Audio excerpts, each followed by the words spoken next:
मैं नाम जप तो करती हूँ, परंतु कोई समस्या आ जाए या कुछ बुरा हो जाए तब भी नाम जप पे भरोसा तो रखती हूँ, पर अगर कोई घर वाले या दोस्त कुछ कह देते हैं तो मन में वही बात अटक जाती। पहली बात तो आप चाहे बच्चा हो, चाहे जवान हो, चाहे कोई भी हो, आप अपनी मस्ती को नष्ट मत होने दीजिए। आजकल मस्ती को समझा जाता है व्यभिचार, शराब पीना, पार्टी बाजी, नशा।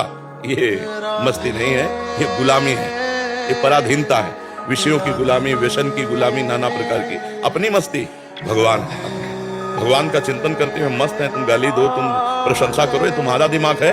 जब हमारे विषय में कोई बात करे घर या बाहर का, तो बहुत विवेक से चिंतन करना चाहिए। ये व्यक्ति ऐसा बोला, चाहे घर का या बाहर का, क्या मेरे में कमी है? अगर हम ढूंढते हैं तब तो भगवान कृपा करके उनकी तरफ से हमें सावधान कर रहे हैं। यदि नहीं है तो फिर वो बोलता रहे पागल जैसा, हमें उसकी बात नहीं सुननी है, अपने लगे राधा राधा राधा। अगर ऐसी प्रवीणता नहीं रखोगे तो दिन भर विक्षेप पड़ता रहेगा। कोई कहे ना कहे 10 साल पहले की बात सोचवा के मन विक्षेप करवा देगा। 10 साल पहले वो हमको स्कूल में ऐसा बोला था, अब वो परेशान करवा देगा, अभी वर्तमान में परेशान करा देगा। तो हम विवेक के द्वारा मन को और बुद्धि को तौले, जो कमियां हो उनको निकाले, और बिना कमी के संसार यदि हमें कह रहा है तो हमें उसकी चिंता नहीं करनी, चाहे घर का हो, चाहे पड़ोस का हो, चाहे देश का हो। परेशान नहीं होना। सबसे पहली साधना संतुष्टा एन केनवा। हर परिस्थिति में मुझे अपना दिमाग बचाना है। अगर हम ऐसे डिस्टर्ब होते गए तो धीरे धीरे कोई ऐसी बड़ी बात आ जाएगी जो डिप्रेशन में पहुंचा देगी। प्रभु, इस दोबारा संसार रूपी जल में मुझे नहीं जाना।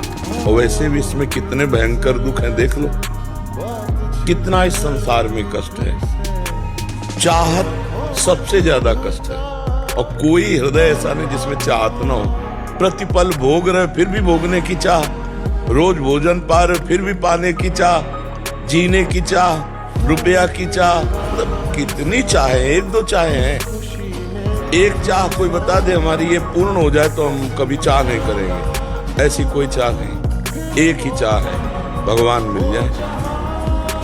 जहां भगवान मिले तो सकल कामनाएं, सारी कामनाएं शांत हो जाए। रो रहे हो कि कोई प्यार करे हमें, मत रो, मत देख किसी की तरफ, मैं तुझे प्यार करूंगा।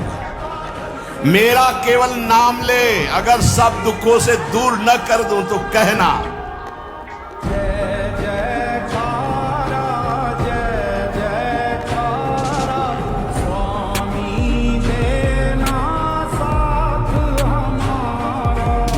अगर ये सोचो कि पत्नी तुम्हारे अनुकूल चले, तुम्हारे अधीन चले, ऐसा क्यों चले? तुम्हारी नौकर थोड़ी है।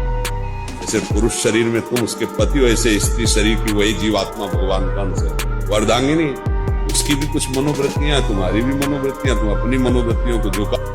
ये बहुत गंदी बात है जो स्त्रियों को कोई नीचा समझता हो या स्त्रियों को अपनी दासी समझता हो। ऐसा नहीं समझना चाहिए। दोनों एक मित्र है, दोनों इस संसार मार्ग की गाड़ी जो चलती है ना, उसके पहिए दोनों के बराबर होते हैं। अगर एक भी छोटा उसमें लगा दो तो गाड़ी पलट जाएगी।